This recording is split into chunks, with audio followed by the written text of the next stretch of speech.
Okay, now this looks pretty good for a $100 action camera.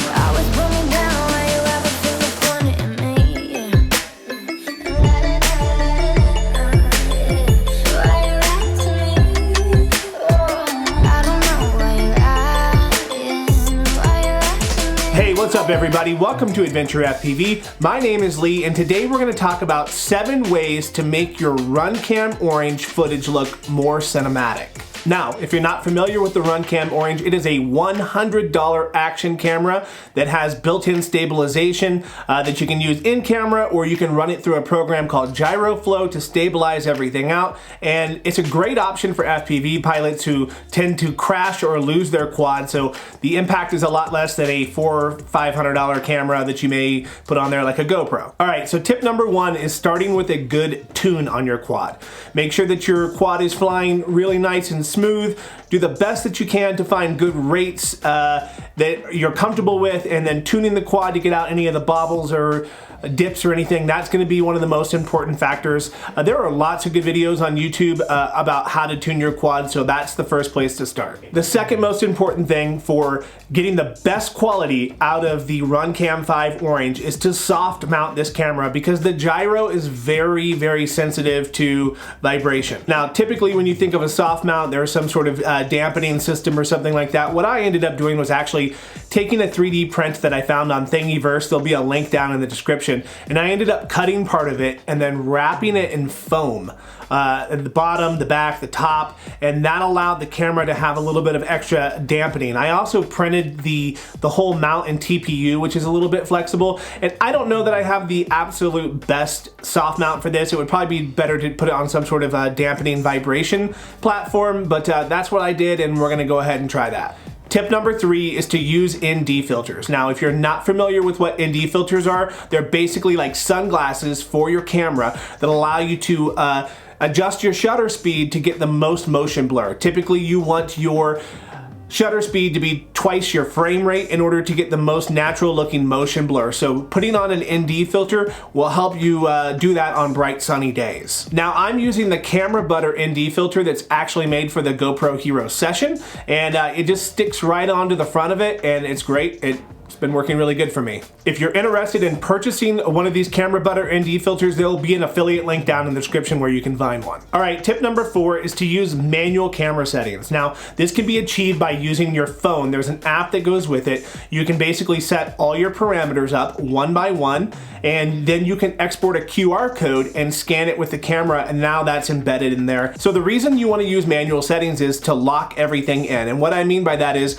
you want to set your ISO, your shutter speed, and your white balance. You want to lock them in, and the reason you want to do that is so they're not shifting the balance of the exposure or the color temperature during your flight. Now, even though I've locked in all of my settings, I still have a bit of exposure shift from time to time in the clouds. Now, I have reached out to Runcam to see if they have an answer for that, because the metering mode and things like that should not be used when using manual settings, so I'm not sure what is left that could still be kind of doing a little bit of a shift, but I'm definitely going to dive in and see if we can improve that. And I am going to go ahead and place up a QR code somewhere around here for the settings that I'm using. You can scan this with your Runcam and use the same settings that I am. Please do remember that I am using an ND filter, so these settings are adjusting to an ND32. Now, something else that's very important that I'm setting up is the 4K video resolution. Now, there is a 4K standard, and then there's a 4K super view. And what the super view is actually a 4:3 image, the same size as the sensor, and it's stretched out to make it into the super view. And what I found through my testing is this setting has way more range, resolution than the 2.7K or the 1440p. I've compared them on top of each other, and the super view by far gets the widest view that you can. All right, now tip number 5 seems fairly obvious. If you're looking for cinematic footage, you want to fly smooth. You don't want to do any sort of jumps and bumps, so you want to make sure that your PIDs are where you want them to be and your rates are something you're comfortable with. If you're wanting cinematic, there's not usually a lot of whipping and turning. So there's nothing wrong with doing that, but if we're talking about cinematic footage, you want to fly with intention. All right, now tip number 6 is stabilize your footage. Now, this camera does have onboard electronic image stabilization, but I don't think it's very good. I would never use it for anything. I just let the camera record the raw data, and then we use Gyroflow. So Gyroflow is a open source software that's free that you can stabilize all sorts of different stuff, but Runcam is a supported device, and it actually, when you're done filming, it comes with a gyro data right there on the SD card. Then you can import and match your video with your gyro data, and then use some of the settings, which we're gonna get into here in just a little bit, and make your footage look buttery smooth. Now, I have had some issues getting the Runcam to be completely smooth. There's still times where I've got little bobbles and things. Now, this software is still kind of in development, so there may be some fixes or patches that are coming soon that will make it even better than it is right now, but man, you can really get some great shots. And we are talking about a $100 action camera, so it's amazing. So let's jump into Gyroflow, and I'll show you the settings that I use to get the best results.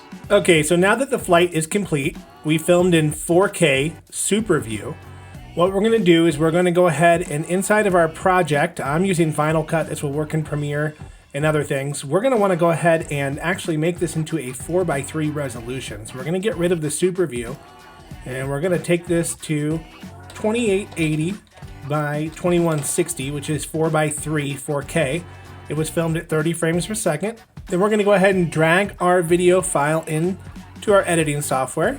And you can see that it's got the black bars at the top and bottom. So what we're gonna do is go ahead and stretch, oh, wrong way.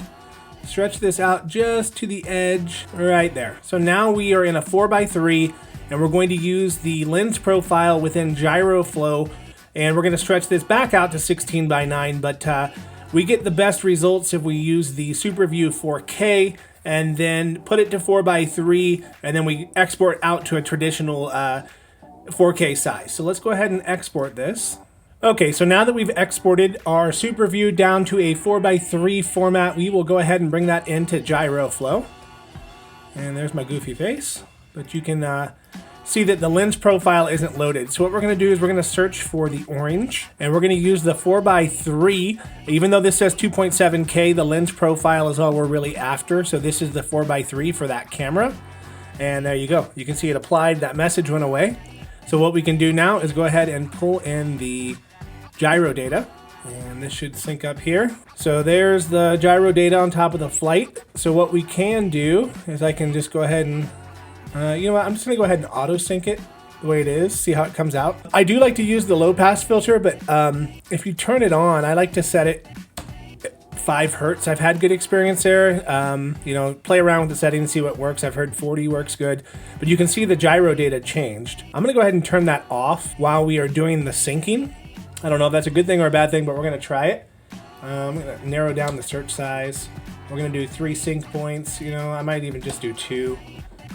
There shouldn't be really any offset from the start of the flight and the gyro data since they came from the same source. So let's go ahead and sync that. Okay, so that's looking pretty shaky. I'm gonna try to do some manual sync points here. So let's go ahead and delete those. Let's go ahead and expand the search size in case it's having some sort of an issue finding the spot. So let's go 10 seconds. And I'm going to go ahead and auto sync right here at that point. Yes, much better. Yeah, so sometimes auto sync isn't the best. Sometimes you want to manually sync. Yeah, that looks much better. That looks great. And you know, so I don't know if you need more than 1 sync point. One may do the job. I know in Real Steady Go on the older models they said you needed 2. And then the new ones you don't. So we can try and add another one. Let me find one. Again, there's some, you know, looks like there's some real movement here in the gyro data, so it should be easy to match that up. So I'm gonna just go ahead and put one right here and say auto sync from here. It's gonna use the same settings from the last one. So yeah, that's not too bad. It looks like, you know, there are of course some different settings.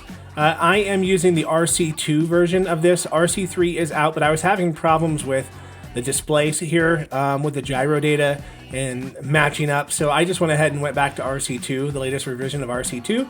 I'm sure RC3 will get the bugs worked out of it here pretty soon. Let's take a look at some of this stuff here. So you have velocity dampening per axis. You can do plane 3D. You can just do velocity dampening. Like I said, these options have changed a little bit in the latest revision, but they're mostly the same. There are just some advanced options. So I like doing velocity dampening per axis because I can set how much smoothing is on pitch, yaw, and roll. So we can go ahead and do that here. You can also lock the horizon if you want to. Now, I wouldn't advise doing this if you're doing something like quick turns or flips or rolls, because it's going to give you a very awkward result. And then the type of zooming, this is how it zooms. So no zooming means it doesn't zoom in at all, and you can see the black bars are starting to creep in here. You could also do a static zoom where you just set where it's at, and it'll just go ahead and work to that. Now you will see this. This is what you call the safe zone. If you click the advanced button, you can turn that off and on, but basically this is where the black bars should not protrude into that area. I like to do the dynamic zooming. That's very similar to what happens in Real Steady Go, and you can set the zoom speed. So if it's slow, if it's all the way down, you're gonna have a real odd reaction. If it's all the way up, you're gonna be losing some resolution. So just find a happy medium, find a spot. This is how quickly it zooms between the different maneuvers that you're making. I'm gonna go ahead and set the field of view back to 1 because with dynamic zooming, it should do a crop to fit this safe area. Now, one thing I'm also gonna do is go ahead and set this back to the original resolution that I want, which is 3840 by 2160. So there you go. So now we can either do this here or we could do it in our post-processing software, but I'm just gonna go ahead and do it here. You know, this isn't gonna be perfect. The gyro inside the Runcam, I don't think it's as good as a GoPro, so the data you're working with isn't quite as good. Now, I did turn this low pass filter back on. Let's go ahead and experiment with that. You can, if you turn it off. Yeah, see all those little bobbles it's picking up there? Turn it on. Seems to be doing much better. Now, there's also a low pass filter. So this is on the input from the file. It gets rid of those. And this is on the actual output of what we're stabilizing. So you can kind of mess with the values here to see if you like it or you don't like it. Just play with it. See what every quad's going to be different. Your settings are going to be different. So go ahead and play with that. So I'm pretty happy with this. So let's go ahead and export this. All right, guys, and finally, tip number 7 is color grading and correction. So this can make all the difference in the world between having your footage look okay and having it just look amazing, or the best that you possibly can for a $100 camera. So I use Final Cut Pro. This will work in Premiere. This will work in DaVinci or any software that you're using. It's just basic principles. I'm not using any special plugins to do this. So let's dive in and take a look at what it takes to color grade. So let's jump right into this color grade. I am using Final Cut Pro, but these principles should work in any editing software. The first thing I like to do is just go into the color wheels and take a look at your scopes. For one, your Luma scope, and you can kind of stretch out. This is your shadows. You can bring your blacks down. You don't want to go below this line, so we can bring our blacks down and bring the highlights up. Again, you don't want to go above this line. So there you can already see we have a nice stretch in the range, and then we can bring the midtones down, kind of darken up some of those midtones. And I don't want to get too crazy with it because we're going to use color curves. And we can also go ahead and turn up some of the saturation to make it a little more colorful. We will probably come back and adjust this, but we're going to start with that for now. We can also go ahead and change the color temperature. I think that is a little bit more of an appealing look there for the white balance. So there's a couple other things we can do. Let's bring in the hue saturation curves. Now what we're going to do specifically is the Luma versus saturation. We're going to turn down the highlights and the darks. And what we've done here is we have gotten rid of any color cast that may be in the brightest part of your image or the darkest part of your image. So if you have something that looks really black, it could have shades of blue or something in there, so that we're just stripping those ends out. Now this isn't necessary, but it is something I like to do. Now let's go ahead and look at the color curves. I'm gonna go ahead and set a few points here. And this is where things can get real interesting. You can add a real nice look. So this is your darkest part of your image, this is the brightest part of your image, and these are just different points along there with the luminance. So I can bring this down. This is gonna be the black part. You can kind of see, you can play with it and go real wild and see what's happening here. So what we're gonna do is just kind of fine tune this along the curve so So this is your next darkest spot here. You can see the mountains there kind of changing. We don't want to go too far or too crazy with this because you can get a really weird effect or washed out look. You can see that there. That does not look very good. So we just want to kind of play with this and find a sweet spot. And just keep moving along the line. Okay, so this is what it looks like without. You can see it just kind of gives it a little more depth. And like I said, this is something you want to play with and figure out what suits your needs. All right, the next thing we're going to do is bring in some color wheels. Now, I'm just going to show you one of these color wheels, and then I'm probably going to put this into a time-lapse mode and do each color. But let's say we wanted to do the sky. We take our eyedropper, we select the blues here. Now what we could do, you can see that we have the color mask on the blue. We can adjust that color of blue. You can see the temperatures here, the hue changing. So we're gonna find the color that we like. So I kind of like a color like that.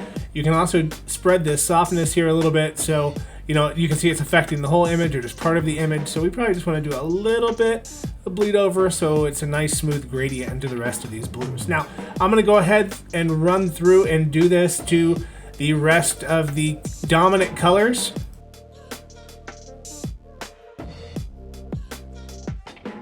What we've done so far, basically we just added the color wheels, we did the color curves, we removed the luminance from the high and low ends using the saturation curves, and then we've selected some individual colors and kind of refined the way that they look to suit our taste. So this is before here, and this is after.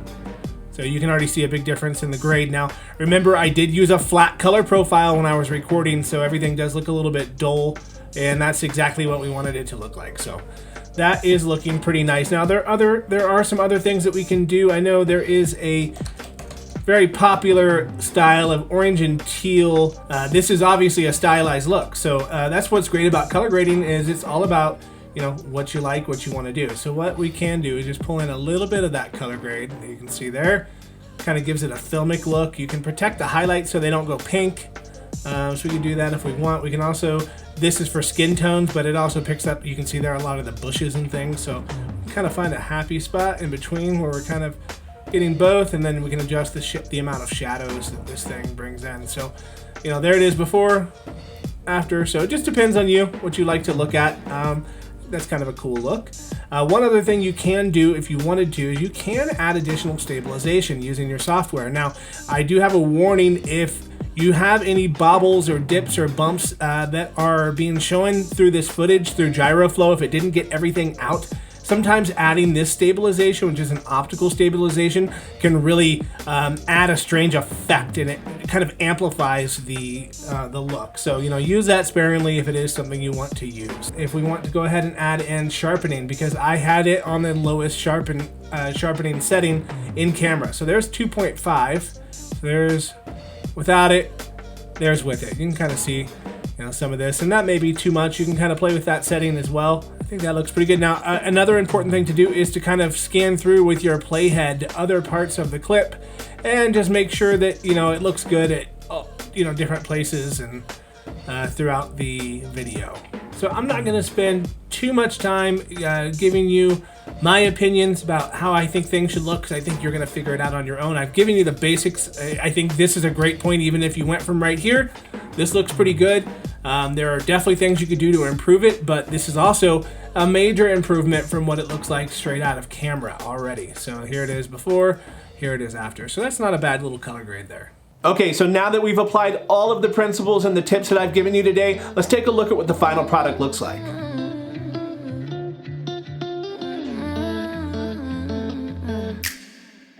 The way that you leave me, keep me in your headspace. And creeping in the night, keeping me in the back lane.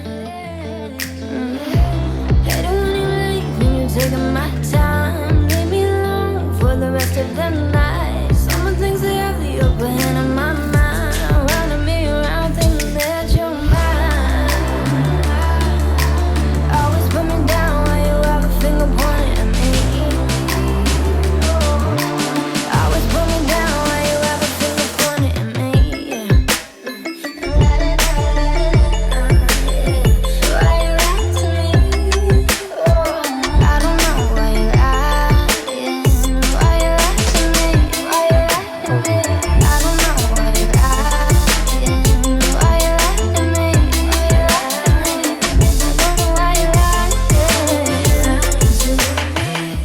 I'm really loving this little camera. It is, I mean, for $100 you can't go wrong. Like I said, if you break it or you lose it, it's not gonna hurt your pocket as much as it would a GoPro. So if you're on a budget or you're just looking for an extra camera, I really do think it's a great option. Remember, this camera is only $100, so of course you're not going to get GoPro perfection. I mean, a GoPro is 3 to 4 times the price of this camera. So, you know, you're not gonna get that sort of image quality and that sort of stabilization out of this camera, but man, it really comes close. If you guys are interested in buying a Runcam, I do have affiliate links down in the description. If you guys have any suggestions of what I could do to improve stabilization or anything else throughout this process, please leave a comment down below. I'm always open to suggestions. If you like this video, please leave a thumbs up and consider subscribing to the channel. Thanks for watching. We'll see you in the next one.